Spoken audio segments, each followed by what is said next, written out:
Welcome back to my YouTube channel world literature.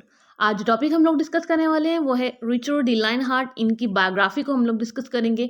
ये king कैसे बने उसको हम लोग डिस्कस करेंगे। इनकी जो लाइफ की जर्नी थी उसको डिस्कस करेंगे। फर्स्ट ऑफ ऑल अगर हम लोग इनका इंग्लैंड के अंदर टाइम पीरियड देखें तो वो है 1189 टू 1909। ये इनका जो है वो टाइम पीरियड है।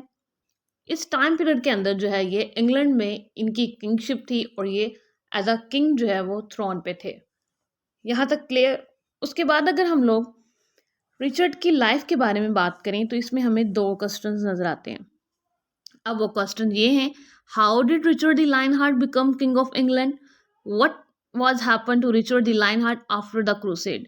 कि क्रूसेड के बाद रिचर्ड के साथ क्या हुआ और वो किंग बने कैसे थे? ये जो दो इंपॉर्टेंट क्वेश्चन हैं, ये इनको हम लोग आज डिस्कवर करने वाले हैं, डिस्कस करने वाले हैं, इनको एक्सप्लेन करेंगे और इनको सॉल्व भी करेंगे। तो अपना लेक्चर जो है वो हम स्टार्ट करते हैं।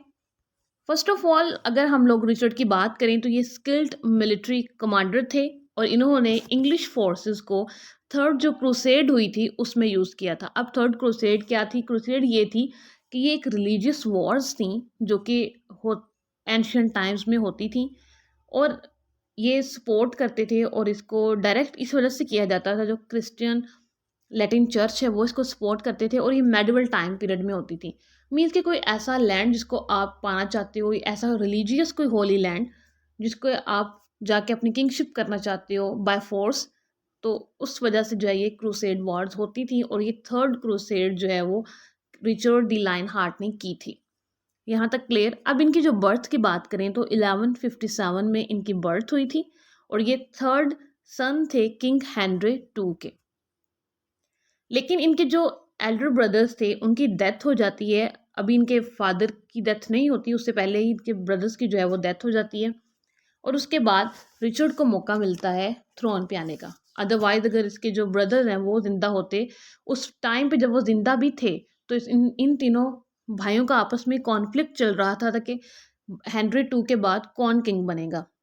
और इसी वजह से इन्होंने 1173 में रिबेल रिबेलियस ऐसे इन्होंने काम किए जो कि एज अ रिबेलियन प्रिंसेस में शुमार होते थे। लेकिन उसके बाद हेनरी ने इनको डिफीट किया और ये जो है इन्होंने सॉरी भी किया कि हमने जो है वो गलती की इस बात पे लड़के के किंग कौन बनेगा हेनरी टू के बाद। अब जो थ्रोन है, अब जब इसको मिलता है किंग, इस जब ये रिचर्ड किंग बनता है तो थ्रोन इसको जब मिलता है इंग्लैंड का, तो ये रूलर बनता है नॉर्मैंडी पे और एंजुआ पे, जो कि फ्रांस के रीजन्स हैं वहाँ पे भी। इंग्लैंड पे भी तो इसको मिल ही गया था थ्रोन, लेकिन साथ ही साथ इसको फ्रांस में जो एंजो और नॉर्मैंडी के एरियाज हैं या रीजन्स हैं वहाँ पे भी इसकी किंगशिप थी। अब जब थर्ड क्रूसेड होती है तो किंगशिप से पहले ही रिचर्ड की जो है वो फिलिप टू से जो है इनके आपस में जो है प्लानिंग हो चुकी होती है कि ये क्रूसेड करेंगे। किसकी तरफ करेंगे? होली लैंड्स की तरफ से। अब वो होली लैंड कौन सा था? जेरूसलम। जो जेरूसलम था इसके अगेंस्ट जो है वो ये करना चाह रहे थे, बिकॉज ये एक होली लैंड था और ये इसके ऊपर भी जो है वो किंगशिप करना चाह रहे थे कि ये हमारे अंडर आ जाए, ये रीजन जो है इस पे हम अब जो एज अ किंग जो है वो अब रहें, रूल करें वहाँ पे। लेकिन सलाहदीन जो मुस्लिम लीडर था उसने 1187 में जो है वो ऑलरेडी उसको कैप्चर कर रखा था। लेकिन और भी जो वेस्टर्न किंगडम्स थे वो भी प्लान कर रहे थे कि इस जो होली लैंड है उसको अचीव किया जाए, उस पर रूल किया जाए। बट इस जब ये क्रूसेड कर रहा है तो अब रिचर्ड को चाहिए इसके लिए फाइनेंशियल हेल्प। तो अब ये फाइनेंशियल हेल्प के लिए क्या करता है कि इंग्लैंड के जो बहुत से सारे जो शेरिफडम्स थे उनको ये सेल कर देता है और वो जो सारी के सारे जो इसको फाइनेंशियल आती है इनकम, उनको जो है वो आर्मी को देता है ताकि जो होली लैंड पे ये रूल करना चाहते हैं उसके लिए। अब यहाँ तक इनकी जो लाइफ की जर्नी है वो चल रही है।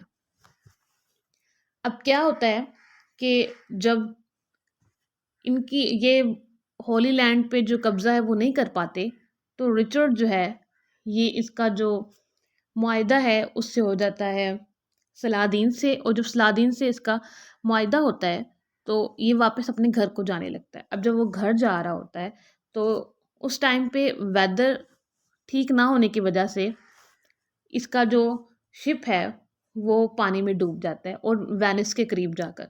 अब वेनिस का जो फिर इसको वहाँ से वेनिस जो है वो वाइना प्रिजनर ले जाया जाता है और जो लियोपोल्ड ऑफ ऑस्ट्रिया है इसको अरेस्ट करके जो है वो जेल में डाल देता है।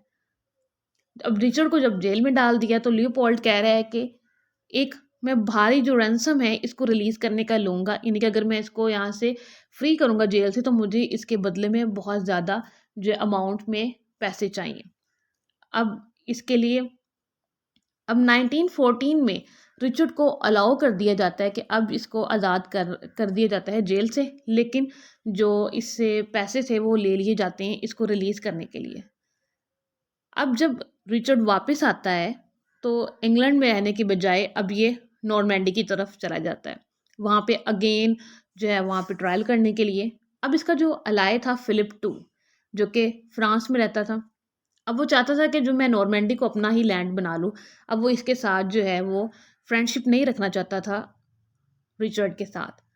रिचर्ड जो है अब इन दोनों की जो है वो लड़ाई हो जाती है, फिलिप टू की और रिचर्ड की। इनकी जो लड़ाई है वो 1195 से 1199 तक चलती है। इनके 5 इयर्स इनके दरमियान जो है वो लड़ाई होती है और रिचर्ड को जो है वो क्रॉसबो लगने की वजह से ये ज़ख्मी हो जाता है जब ये कैस्टल ऑफ कैलस फ्रांस के अंदर जो है ना उसके अराउंड जो है वो अपनी आर्मी को उसने जमा किया होता है और वहीं पे इसकी जो है वो डेथ हो जाती है। इसकी डेथ के बाद इसका जो छोटा भाई होता है जॉन वो आता है और जिसने इसकी थ्रू आउट लाइफ जो है वो कोशिश की होती है कि मैं अपने भाई को जो है वो थ्रोन से हटाऊं और मैं खुद किंग बन जाऊं।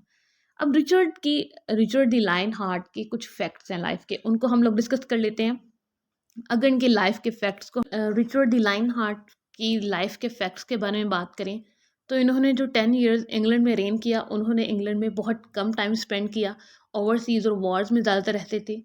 फ्रेंच और ऑसिटन लैंग्वेज ये बोलते थे और इन्होंने इंग्लिश लैंग्वेज कभी नहीं सीखी थी। उसके बाद इनकी जो इंगेजमेंट है वो फ्रेंच प्रिंसेस एलियस से हुई थी और ये भी इन्होंने इसलिए की थी 9 इयर्स की एज में कि इन्हें और लैंड्स मिल सकें, बट इनकी जो उनसे शादी कभी नहीं हो सकी थी। इन्होंने इंग्लैंड किंगडम को जो है वो 2 दफ़ा बैंकरप्टेड किया। बैंकरप्टेड इस तरह से किया इन्होंने टैक्सेस बहुत ज़्यादा इंक्रीज़ कर दिए थे। एक तो क्रूसेड जब इन्होंने थर्ड टाइम जब क्रूसेड की थी उस टाइम पे इन्हें फाइनेंशियल सपोर्ट चाहिए थी, इस वजह से इन्होंने टैक्सेस इंक्रीज़ किए थे। और सेकंड टाइम जब ये जेल में थे तो इन्होंने रैंसम पे करना था, उसकी वजह से इन्होंने टैक्सेस इंक्रीज़ किए थे। सो ये थी ओवरऑल इनके फैक्ट्स, इनकी लाइफ की जर्नी। और हमारे जो दोनों क्वेश्चंस हैं हमने पहले डिस्कस किए, how did Richard the lion heart become king of England, तो हमने वो भी डिस्कस कर लिया। What happen to Richard to lion heart after the crusade, तो क्रूसेड के बाद उनके साथ क्या हुआ उसको भी हम लोगों ने डिस्कस कर लिया। सो आई होप कि आपको इनके बायोग्राफी और इनकी लाइफ की जर्नी जो है वो क्लियर हो चुकी होगी। आपका कोई भी क्वेश्चन तो आप कमेंट बॉक्स में मेंशन कर सकते हो। वीडियो को लाइक और शेयर और चैनल को सब्सक्राइब कर दीजिएगा। Thanks for watching my channel.